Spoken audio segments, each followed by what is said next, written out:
Thank you, Madam President, Mr. Secretary General, Excellencies, ladies and gentlemen. At this 80th session of the United Nations General Assembly, I'd like to speak about Africa's role in the future of this organization. However, it's impossible to do that without first considering the collective role that Africa played in its founding, which was small and relatively insignificant. Of the 51 member states involved in the founding of the United Nations in 1945, only 4 were African: Egypt, Ethiopia, Liberia, and South Africa. It is important to point out that the United Nations came into being in the aftermath of World War II because of the inability of its predecessor, the League of Nations, to avert a large-scale global conflict, which had been its guiding purpose when it was founded in 1920 at the end of the First World War. Out of the 42 founding member states of the League of Nations, only 3 were African: Liberia, the Union of South Africa, and Ethiopia. Egypt was to join later in 1937. Africa's overall participation in the organization's founding was minimal and relatively unimportant. That's because before all the other talks and meetings, representatives from a group of 14 nations gathered in Berlin for a series of discussions that began in 1884 and which led to the partitioning and formal colonization of the African continent, which is also called the Scramble for Africa. It has famously been written that past is prologue. Well, in the past, the majority of the 54 nations that now comprise Africa were never offered a seat at the table where plans for a new world order were being drawn. But, Madam President, as fate would have it, the tables are turning, and Africa's role in the authorship of whatever is yet to come for this world is going to be huge, and it will be consequential. According to this organization's own projections, by the year 2050, more than 25% of the world's population is expected to come from the African continent. Additionally, by 2050, 1/3 of all young people aged between 15 to 24 will be residing on the African continent. So you see, the future of this world is African. Allow me to say this once again a little louder for those of you in the back. The future is African.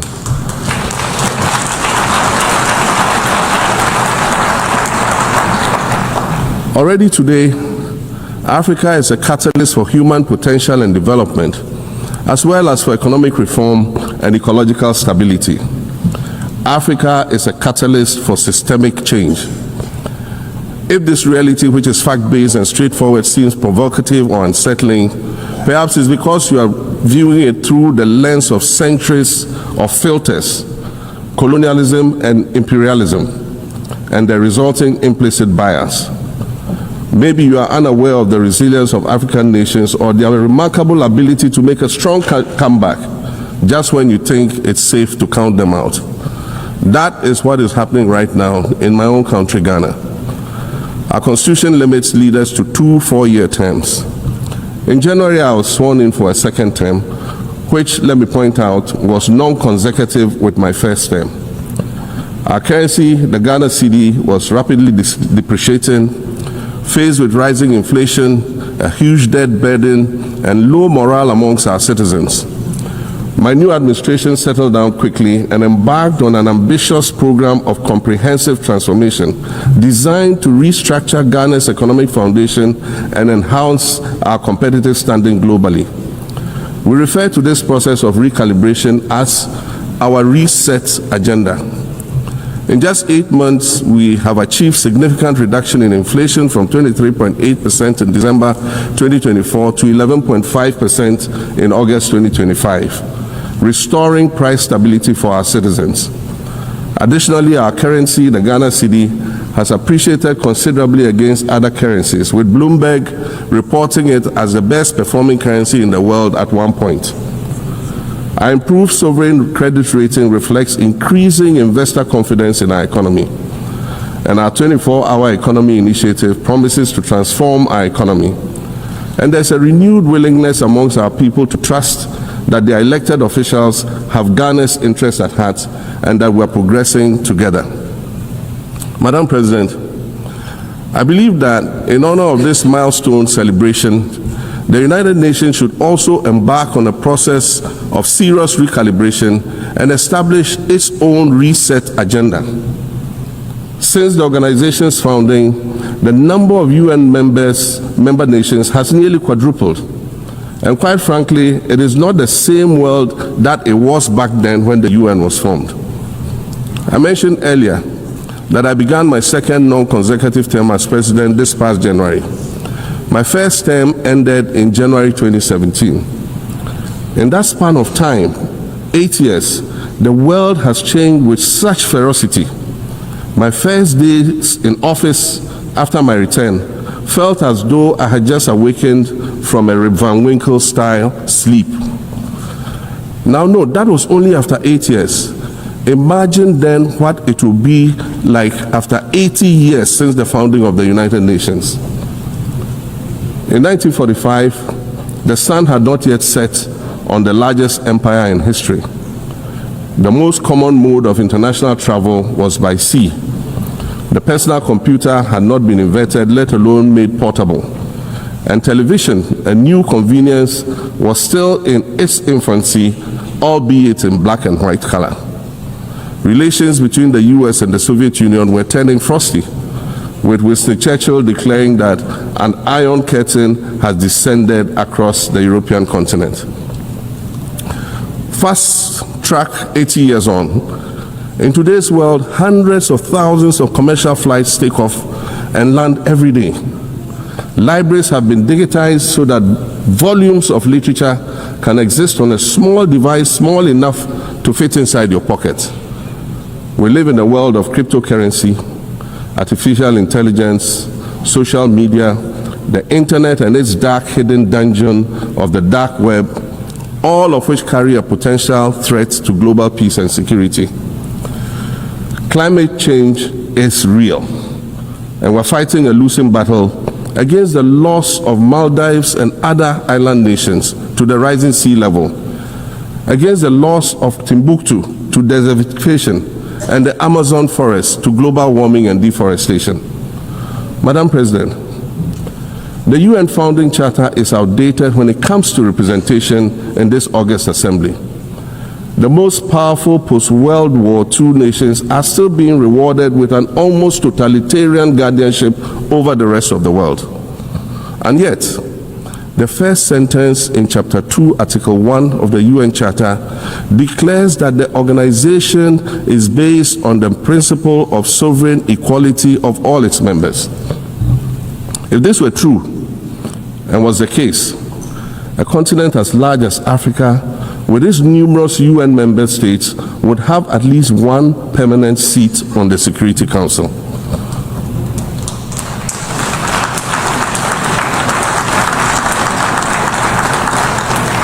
Furthermore, we believe that veto power should not be restricted to only 5 nations, nor should it be absolute. There must be a mechanism in this House for the General Assembly to challenge a veto. No single nation should be able to exercise an absolute veto to serve its own interests in a dispute.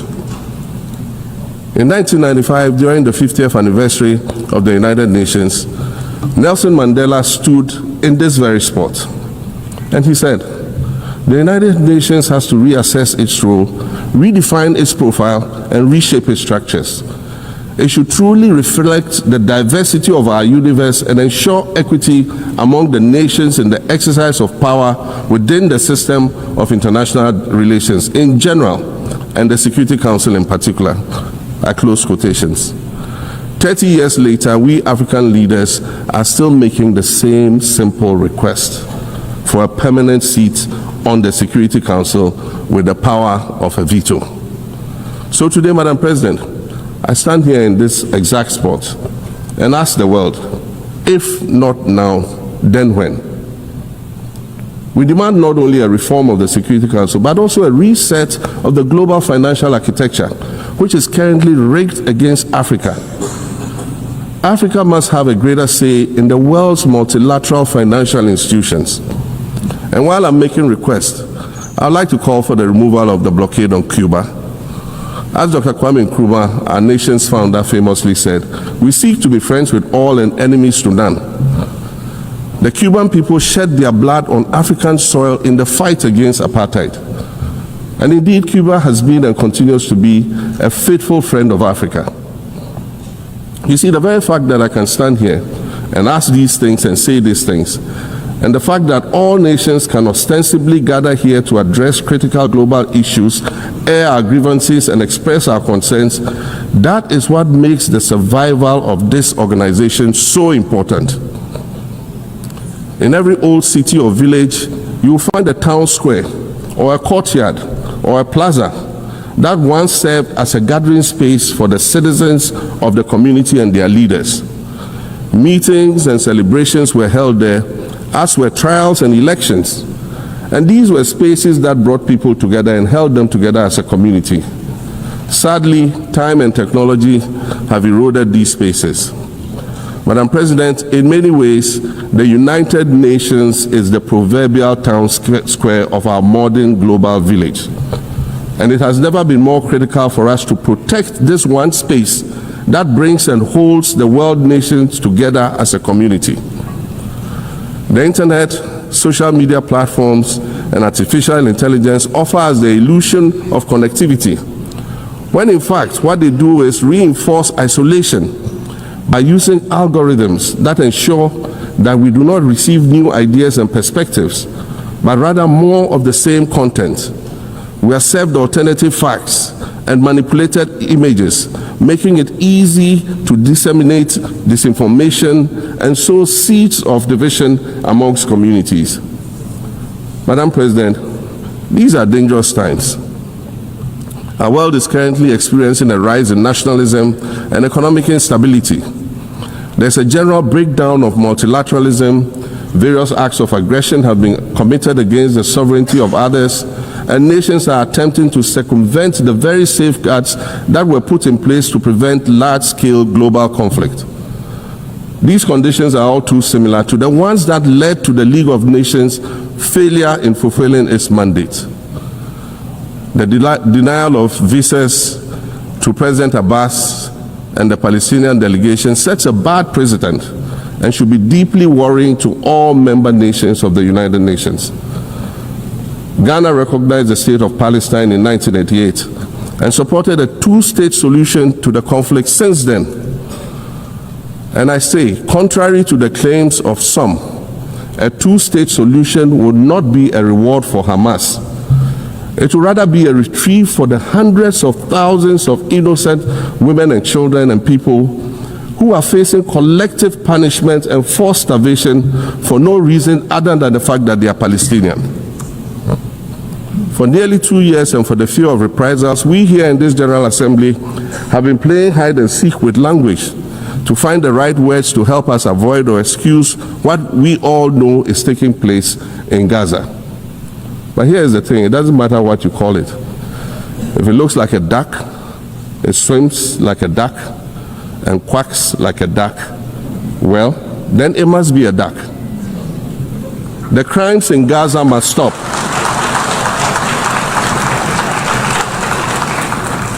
The crimes in Gaza must stop. Madam President, I also want to draw particular attention to the conflict in Sudan, which this body has described as the world's largest humanitarian crisis. 12 million people have had to flee their homes. And when we speak of migration, we refer to the 12 million new Sudanese refugees, whom we as a global community should be willing to assist in much the same way that many member nations readily assisted new refugees coming out of Ukraine. Let's dispense with the euphemisms and dog whistles and speak frankly. It is not a mystery that when leaders of Western nations complain of their migration problems, they are often referring to immigrants from the global south. But many of those immigrants are climate refugees. And interestingly, the global north emits 75% more greenhouse gases than the global south. However, the effects of climate change are more severe in the global south because we lack the resources to address them effectively. And so when the desert encroaches on our villages and towns and they become unlivable, we are forced to flee. Warsan Shire, a Somali-born prophet, a Somali-British poet born in Kenya to Somalian refugee parents, was London's first youth poet laureate. She writes in her poem titled Home. And it says, you have to understand that no one puts their children in a boat unless the water is safer than the land. No one bends their palms under trains beneath carriages. No one spends days and nights in the stomach of a truck feeding on newspaper unless the miles traveled mean something more than just a journey. Madam President, we cannot normalize cruelty. We cannot normalize hatred. We cannot normalize xenophobia and racism. If we're going to tell a story, let's not tell its slant. Let's tell all the truth. When we speak of migrants, we speak of Mami Ewusi Mensah Frimpong, a judge on the U.S. District Court for the Central District of California. She's the first black female judge on any of California's 4 federal district courts. She was born here in America to immigrant parents from Ghana. We speak of Peter Bosman, a medical doctor in Ghana who moved to the town of Piran in Slovenia in the 1980s and later became the first black mayor of Piran, the first black mayor in Slovenia and in the whole of Eastern Europe. We speak of T. Michael, the iconic Ghanaian Norwegian artist and designer. And of course, we speak of the late Kofi Annan, former United Nations Secretary General.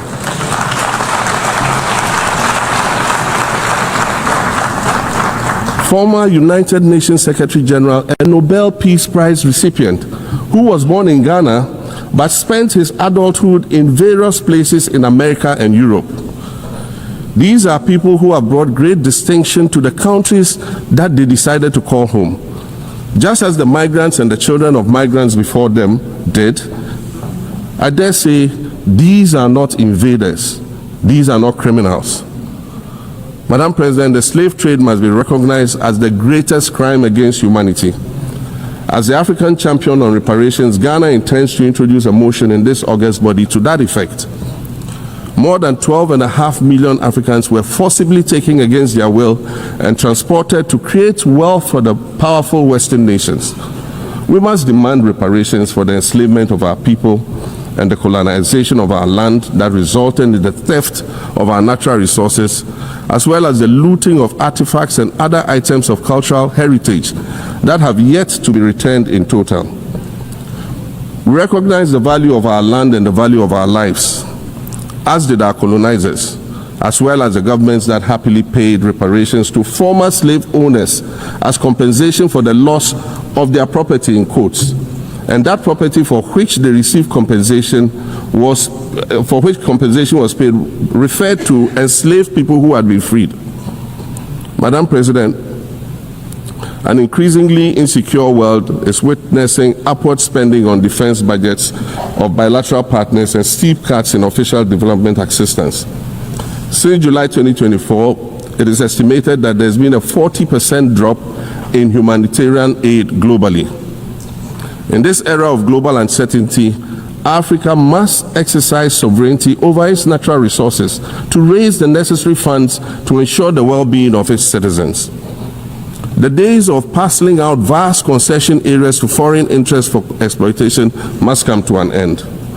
We'll continue to welcome foreign investment, but we must negotiate better for a bigger share of the natural resources that belong to us. And we must insist on value addition to these resources.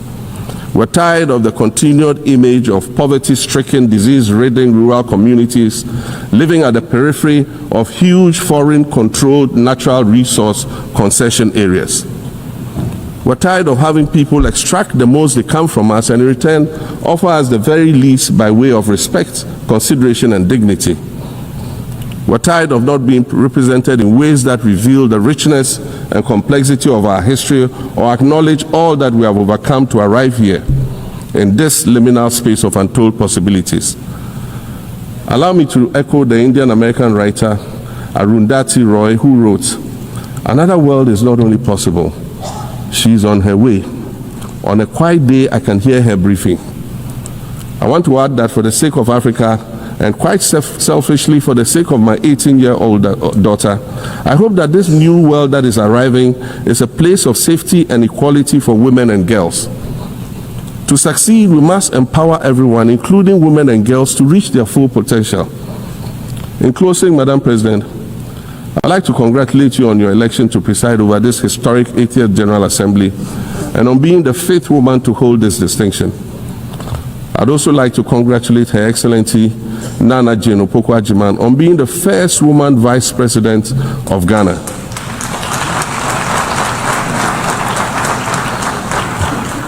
Now every Ghanaian girl knows the heights to which she can ascend.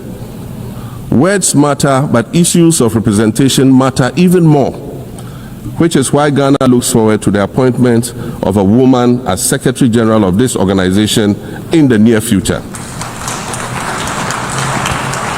Madam President, Your Excellencies, I thank you for your kind attention.